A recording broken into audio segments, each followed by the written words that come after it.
Hey guys, welcome back to the channel. In today's video, we are shooting a market update for the month of July 2024. We'll talk about some statistics, compare it to last year. You know how this works.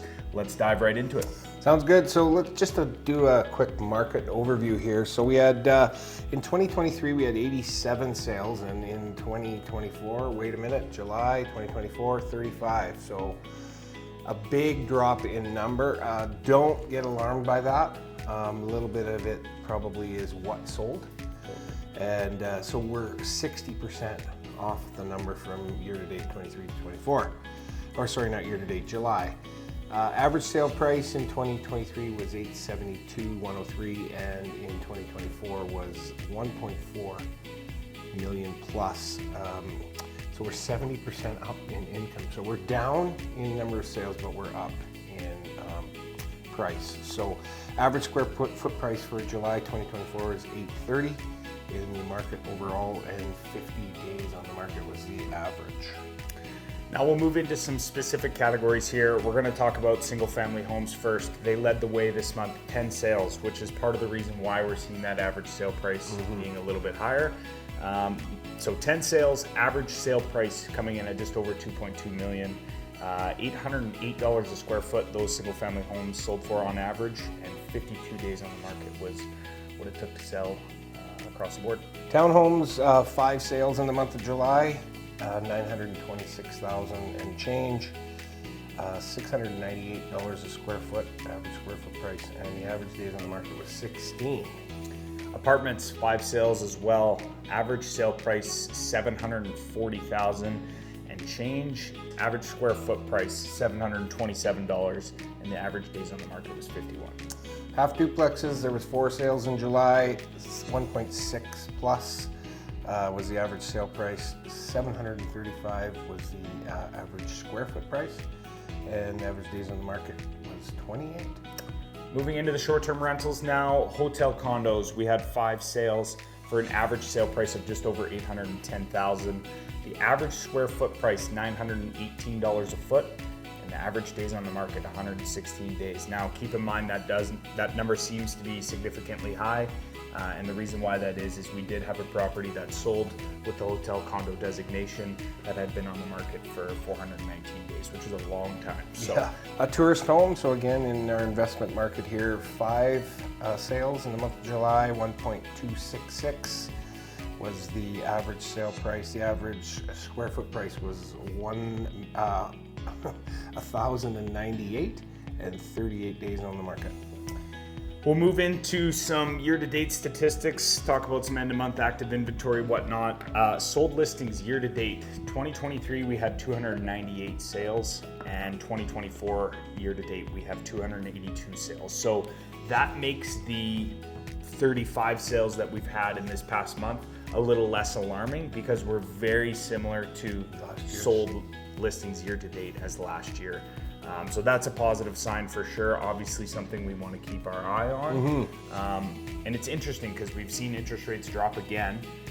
So I thought that number would maybe be a little bit higher, but it'll be interesting. July kind of slows down sometimes too. Yeah, I was just talking with a client and I said the same thing. Middle of August before school starts seems to be when the market picks up a little bit here. So yeah, that, I think let's talk about active inventory at the end of the month. So 107 in 23 and 130 this time right now. Yeah. And that to me is a good sign. We've been really low on inventory. It kind of puts pricing in check somewhat, although we are seeing, pricing 60 or 70% higher than 70% higher than last year this time, but again, that could be a little bit about what's sold. Totally.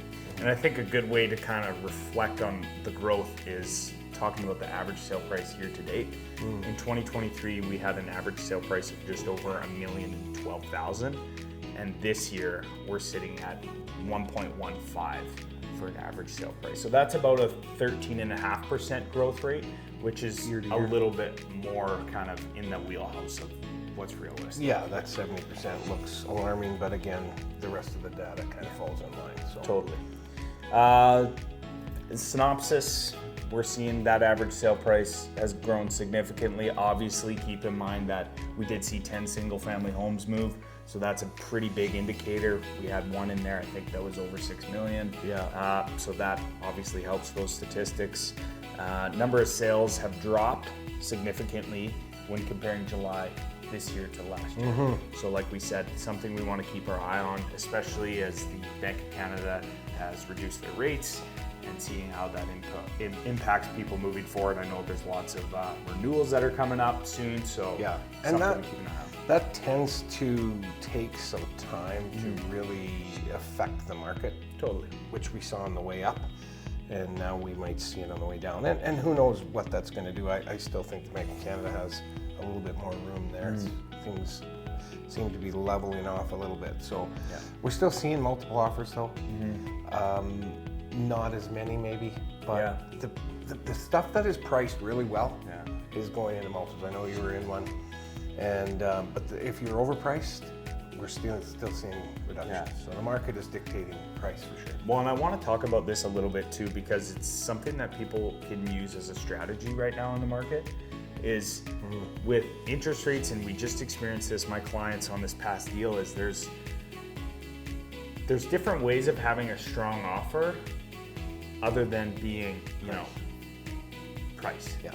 So, things like possession dates, things like shorter periods of conditions, which is all achievable for people if they're willing to spend the time, get pre-approved, do all this stuff ahead of time, because I'm telling you right now, you can save money on your purchase.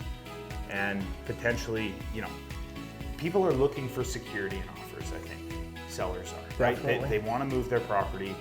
People are, flipping, they're doing different things right now. So there's something to be said about having strong offers. But you're right, we still are seeing some multiple offers. And then on the other hand, properties that are trying to chase the market and chase this high value, they're not getting it. It's not happening. Well, and I think your offer particularly, if you look at that one, it started at a high price, but what the listing realtor did was realize that and priced it accordingly down, and didn't wait. No. I mean, it wasn't on the market very long, and there was a reduction. No. And then another reduction, until it got to a point where that's the market value. Yeah. You went in, offer, next thing you know, another offer, and multiple. So that's typically, can be what we see. And so pricing is 100% a big thing. And so making sure that you're within that and getting to that point is really important. Totally. And a lot of the times too with pricing is because we have, 35 sales in a month, sometimes it's hard to get a really good grasp on what something's worth. Yeah. So, if you want to try and stretch it a little bit, okay, but it's important to stay on top of what's happening in the market, because you don't want a property to go stagnant. If that listing agent didn't reduce, those prices, you probably end up selling that home for under 2 million because people think there's an issue with the home. Yeah. So it's in people's best interest to stay competitive with pricing. Your home's worth what it's worth, right? It's worth what someone's willing to pay. Let's touch on the 1.8 million to 2 million market. We're still seeing that market being a little bit stagnant. What are you seeing with that? Yeah, I would agree. And talking to a few other agents in the valley, the same thing. 1.8, 2 million is kind of that. Even 1.6 to 2 million. When it gets over 2 million, you tend to get people that they want to buy. They're going to buy. They've got that kind of money. So if you are in that bracket, it can be a little bit of hang on. Again, pricing, watching the market, being aware of what's going on is super, super important. Totally. Yeah. Well, I think that kind of wraps up everything that we wanted to cover today. Thank you guys so much for watching. Please like and subscribe to the channel. It really does help us grow. We do have some exciting information that's going to be coming here in the future.